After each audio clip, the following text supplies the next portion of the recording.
Hello everybody, welcome to the Chensor Dynasty. I am your host, James Chen, aka jchensor. Welcome to another episode of the Chen Reaction. Again, if you guys are watching this on YouTube, I'm trying something a little bit different these days. I'm going to be doing this in much shorter segments, so the Chen Reaction is going to be very shorter. And I know some people have mentioned in the comments that they prefer the longer session. Well, I'm also going to upload the Q&A afterwards. So basically I do the Chen reaction for about 15 minutes, talk about the topic for a little bit, very succinctly, and then I do a big Q&A where I do discuss with a bunch of people. So if you do want the quote longer version and more lengthy discussions, just look for the video that's going to be coming up as well, where I answer all the user questions and have the standard typical James Chen length discussion. But today's topic that we're going to be talking about here is the survival of fighting game websites.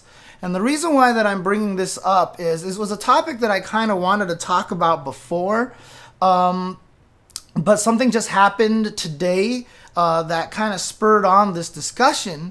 Is that, so Shoryuken.com is still around. However, a fellow by the name of Bavo ran rank.shoryuken.com.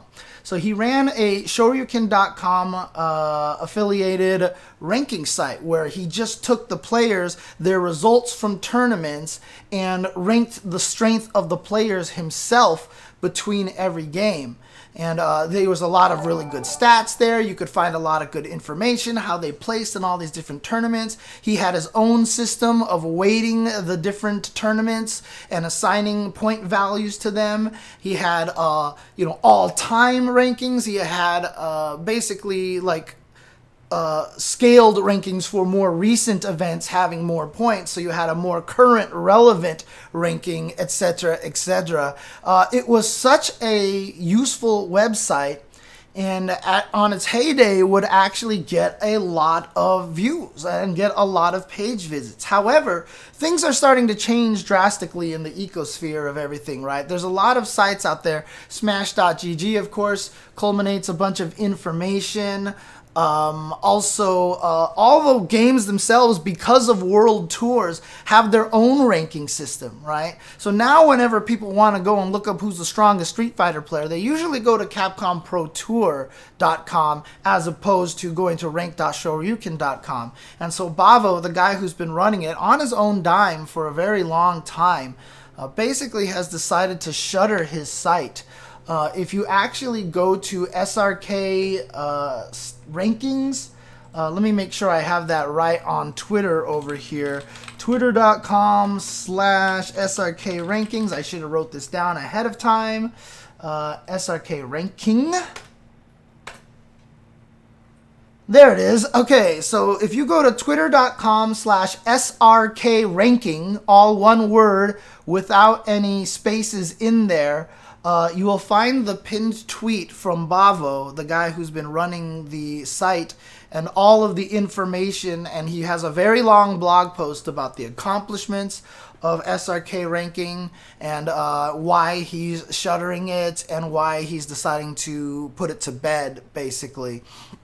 It's very sad for me. When he first created it, I helped him a lot with it. I was one of the guys who tried to help him come up with ways to weight the different tournaments. I tried to help him come up with the formulas for time decay. So basically, if you won Evo, season 1 of Street Fighter V, it wouldn't give you as many points by the time we're in season 4. The amount of points that you got had to be decayed. I helped him come up with the decay rate for a lot of those things. I did a lot of help for him with that site. And this is a problem right now, seeing it go away. Because, also, if you look at things, that the state of fighting game websites right now, we have Shoryuken.com, which basically barely updates its front page anymore these days. And you have sites like Event Hubs. Event Hubs is still doing well. Now, full disclosure, okay, I am not, I'm just going to put this out there in front. I'm not a fan of Event Hubs. I'm very anti-event hubs, okay? And those guys know it. The event hubs guys know it. They don't like me either because I'm always talking bad about the site. I have personal reasons and very, principles of my own of why I do not like the site. I'm going to try my best not to have my bias taint a lot of the conversation here. But, you have sites like event hubs, which are still succeeding and doing the best that they can. However, what a lot of people don't realize, this was a conversation that came up a while back when they decided when event hubs wanted to hire a Smash writer, and one of the requirements they had was that you had to play them in a few sets of Smash to prove that you knew Smash before they would hire you. I thought that was a terrible idea, but there were some people out there, I know Brian F. was very eager for that. He was like, okay, that's a good idea, because what he was hoping for was that by proving that they can play the game, that they would come back and write better strategy articles, etc., etc. The problem with that is that's not realistic, right? Here's the problem right now. The fighting game websites are in a state right now where it's almost impossible to survive right now. It's very, very hard for them to continue to function the way they did. One of the reasons why I've always been supportive of Shoryuken.com, obviously, is because I'm friends with the Cannons, who also run Evo and everything like that, and I'm friends with Wizard, and he was running SRK and Evo, and he still is running Evo as well.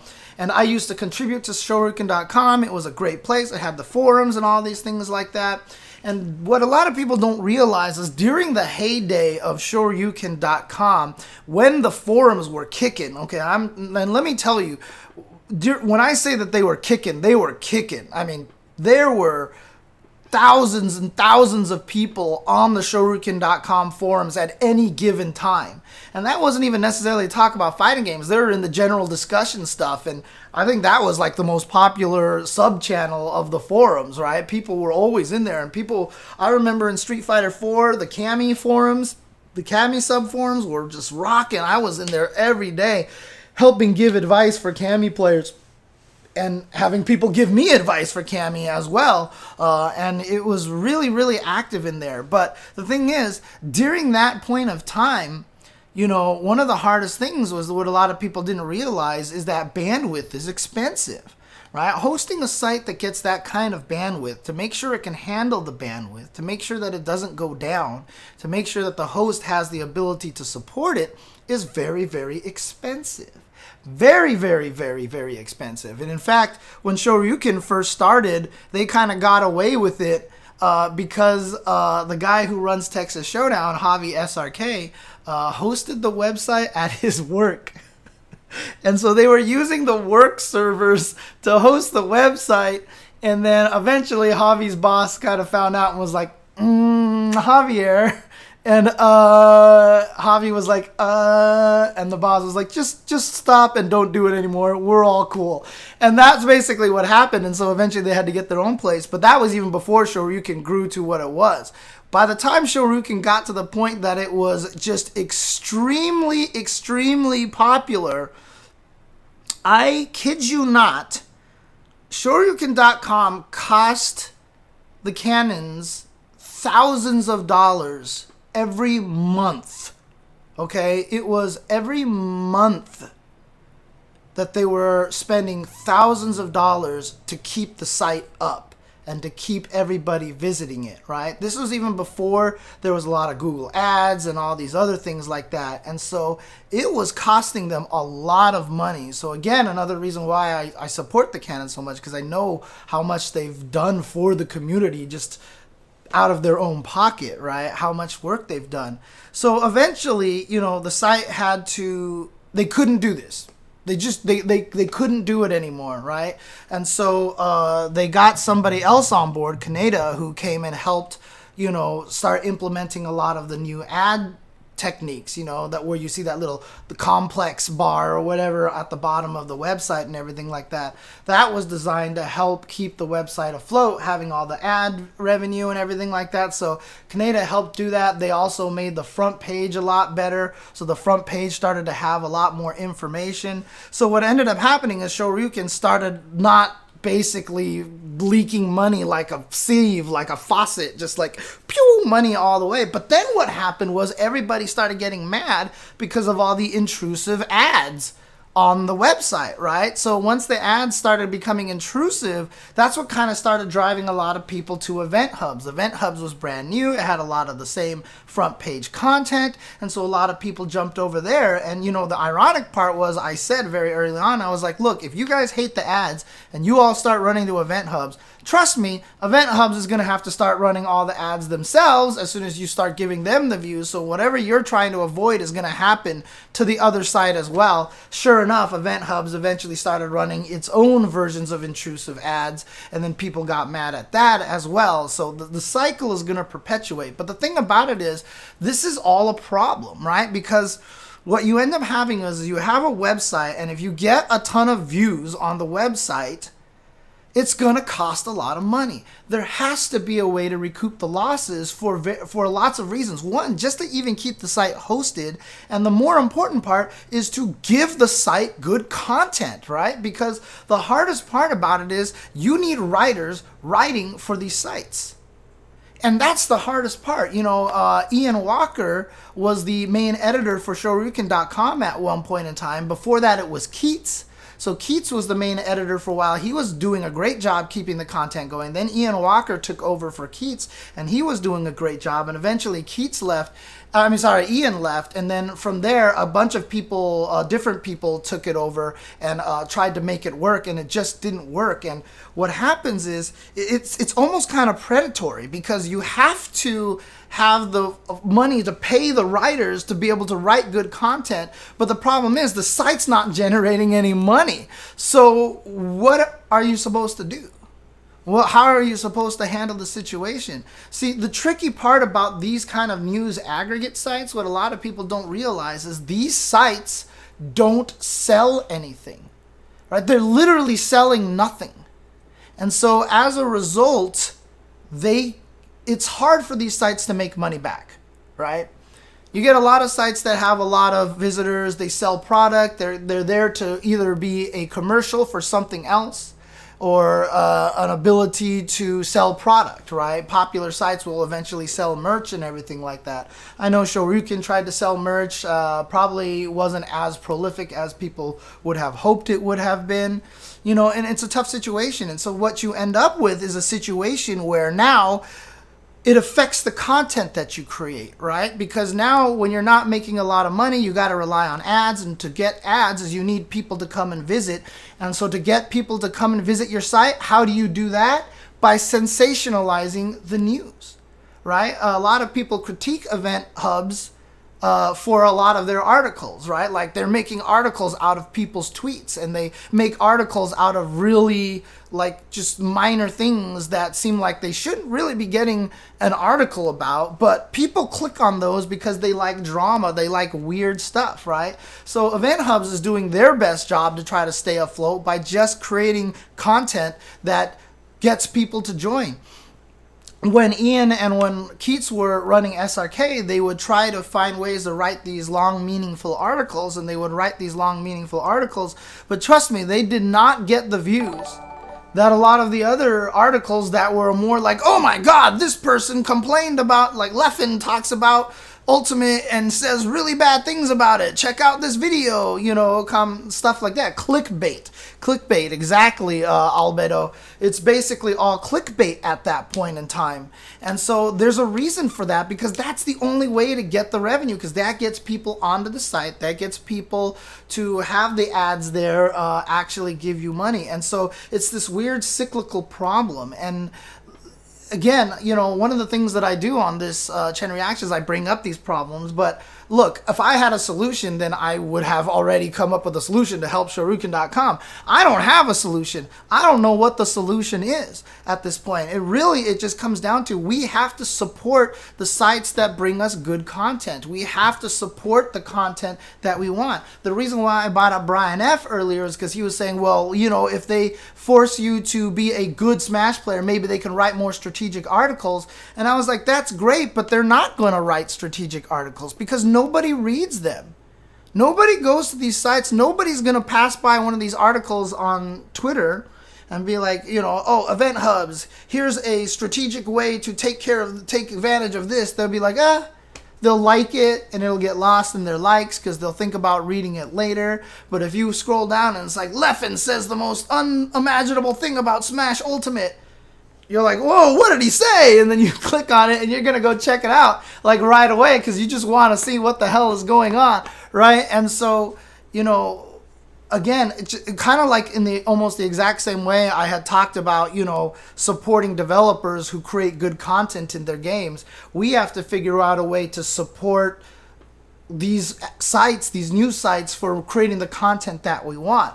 The newest entrant into this is the one written by, who started by Choi Sauce over here, who's in the chat. He is doing toptier.gg, and they're doing a lot of really cool things for the site. I really like what they're doing. They're trying to kind of be the next site with aggregate news. They're trying to avoid clickbaitiness. They have a forum in there for entering your locals and everything like that. They're trying to do a good job of bringing a lot of information to people while avoiding the clickbait. But the problem is, the thing that breaks my heart, also partnered with Thrill House, of course, because Thrill House is the web developer. The thing that breaks my heart about the whole entire thing is the fact that, not to be pessimistic to Choi Sauce in the chat and everything like that. It's toptier.gg.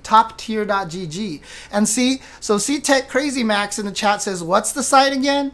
And then the Vulgar Ape said, what's the site? Never heard of them. This is the problem. If they had an article of, oh my God, you'll never believe what, such and such player said about this cosplayer, everybody would know the site by now, right? Everybody would actually know the site. They'd have been there at one point in time. And this is the concern, right? So here's a site that's creating all this content that's trying to be very,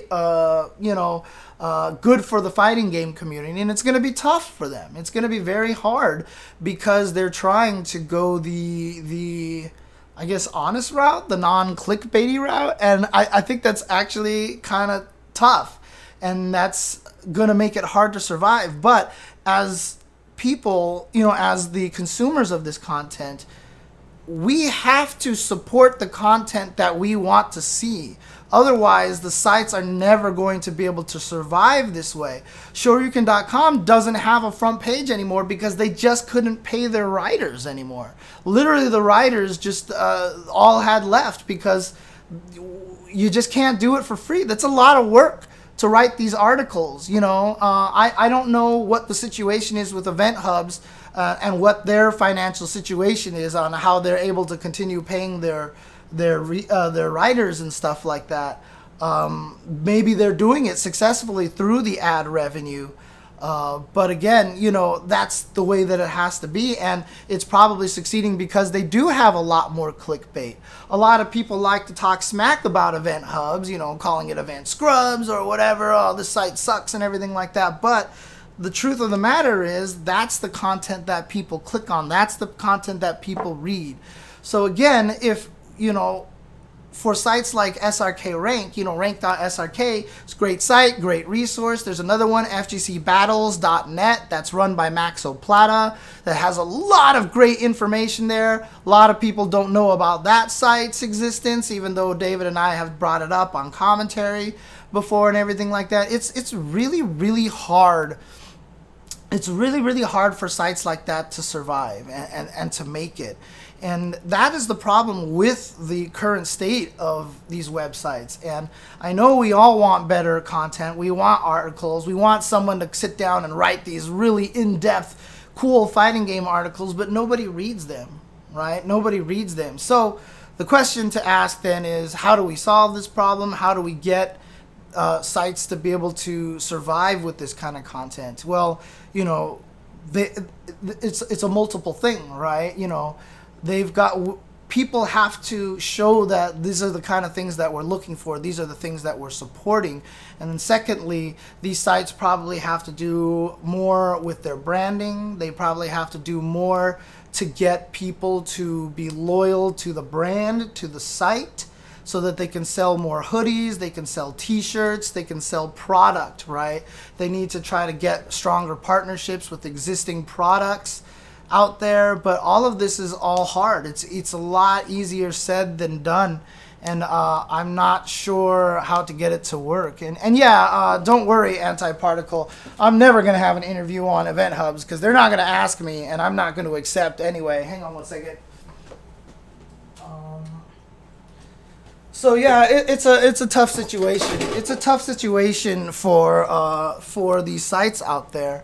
And again, I don't have the answer to this. I don't know how to solve this. I would love to find a way to be able to make a site like that. Thank you for the subscription, FlyLoam. It would be nice if we could find a way to make it so that sites like this can survive. And you know, sites like toptier.gg, if you are a fan, if you go check it out and you're like, hey, I really like this, you know, these are the kind of things that we have to figure out ways to support. And again, it's a tricky battle because let's say we do go to Top Tier GG and we're like, this site is great, and everybody starts going there for their fighting game news. That raises their cost, and now they've got to figure out a way to make up for that. And so here comes their intrusive ads, and now all of a sudden everyone's going to get mad at them. And then now the ad money, because that's the main revenue, people aren't showing up as much, so now they got to go towards the clickbaity articles and stuff. And it's just kind of like a destructive cycle. And again, this is not anything to do with the fighting game. This is just the nature of the internet, right? This is just the nature of the web. Every site goes through this problem. Every site has this problem. And it's tough because social media really has kind of taken away our ability to appreciate these kind of news aggregate sites, these places to get information, because now basically we just sit there on Twitter and our timeline's going to show us everything, right? Like someone's going to retweet, or something that you follow is just going to post up something, you know, all the significant news that you need to know for the day. It's just going to be on your feed at some point in time, and that makes it hard for sites like that to succeed. So again, you know, as I've talked about with content for fighting games from devs, you know, we have to show them that we support them taking the extra effort. We also have to show the sites that we appreciate it when they write good articles. If Event Hubs writes a very in-depth, high-quality article, you know, share it with people on your social media. Tell people to read that article, right? You know, don't just retweet all of the drama and everything like that. If you know, Ian Walker has been writing a lot of good articles on fighting games on Kotaku. He just had one about the Knee's visit to Pakistan, right? If these are really good articles and you want to support it, retweet that stuff. The problem is, when we read good articles, our tendency is not to retweet it. We just read it and we're like, that's good, and then we don't retweet it for some reason. I am guilty of this as much as anybody else. You know, it's easy to retweet the sensational stuff, but it's your brain is just not wired to want to retweet one of the crazy things on stuff. And yeah, Peter is right. The impact of social media on society is an entire episode by itself. But you know, if you do see good articles, retweet those. Tell people to read it. Like, this is a good article, right? There's a guy I talked about on the Tuesday show yesterday, King Hippo 42, who's been trying really hard to write a lot of very constructive blog articles that talk about. He was just on Reddit Street Fighters podcast. You know, he's been writing a lot of good stuff, but people don't retweet his stuff. People don't retweet his stuff because it's not, you know, it's like critical of the community and stuff like that. So a lot of people who are trying to take the time to write very thoughtful, very meaningful kind of stuff don't get the same social media spread. The best that we can do is try to do that, but again, this is my audience here. I've got a small audience here on Twitch. I've got a small audience on you know, YouTube. I've got a decent audience on Twitter, but I can only do so much as well. Even if I retweet these articles, I can't change the fortunes of, you know, websites and stuff like that. I'm still relatively small in the giant ecosphere of social media. So how do these sites like this survive? By continuing to pump content that's not just clickbait and stuff. I don't know. It's going to require a big change, or someone's going to have to come up with a different way for those sites to be able to earn income besides just ad impressions and stuff like that. But as a result, we have sites like rank.shoryuken.com, shuttering, which was a very valuable resource. And all these people, rank.shoryuken, FGCbattles.net, all these sites are maintained by people who are doing it just for love.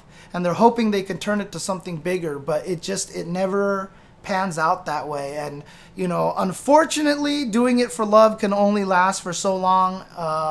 The quote is, "Man's gotta eat," person's gotta eat. And so eventually, you just can't spend that much time on something that's bleeding you finances. And it's an unfortunate situation, it's an unfortunate reality. Hopefully we can do something to change. All I can recommend at this point in time is that we do take the time to spread the good articles, to talk about more of the meaningful stuff when people write it, to support the good content that people create out there. Again, shameless plug, and full disclosure, Choi Sauce is a very good friend of mine. But he's been starting toptier.gg. I think the site is a great start so far, but even admittedly, I very rarely visit the site myself because I just see the stuff on Twitter and things like that. But if that is the kind of site that you do want to support, I would suggest visiting them a lot and spreading the tweets they have and stuff, and try to promote the high quality content that you care about. And so this actually went on a little bit longer than I expected to, so I'm going to go ahead and call it at this point in time. If you guys enjoyed this Chen reaction video, like and make sure you subscribe to the YouTube channel on the links below. Also, let me know if you guys prefer having these shorter topics. If you guys do prefer having the longer talks, don't worry, I'm going to do a Q&A with the viewers after this, and that will also be uploaded, so keep an eye out for that video as well. Once that gets uploaded, then you'll be able to listen to that for quite some time in the background at your work and stuff like that. But thank you guys for tuning in, and thank you for hanging out. Make sure you try to catch this live on twitch.tv/jchensor, where I also stream a bunch of fighting games and all sorts of other shenanigans as well, and continue to do talks like this. And then if you come and join it live, you can also ask me questions in the Q&A session afterwards. But until next time, I am your host, James Chen, for the Chensor Dynasty here on twitch.tv/jchensor. For those of you who are watching it live, don't go anywhere because the Q&A session is coming up right after this.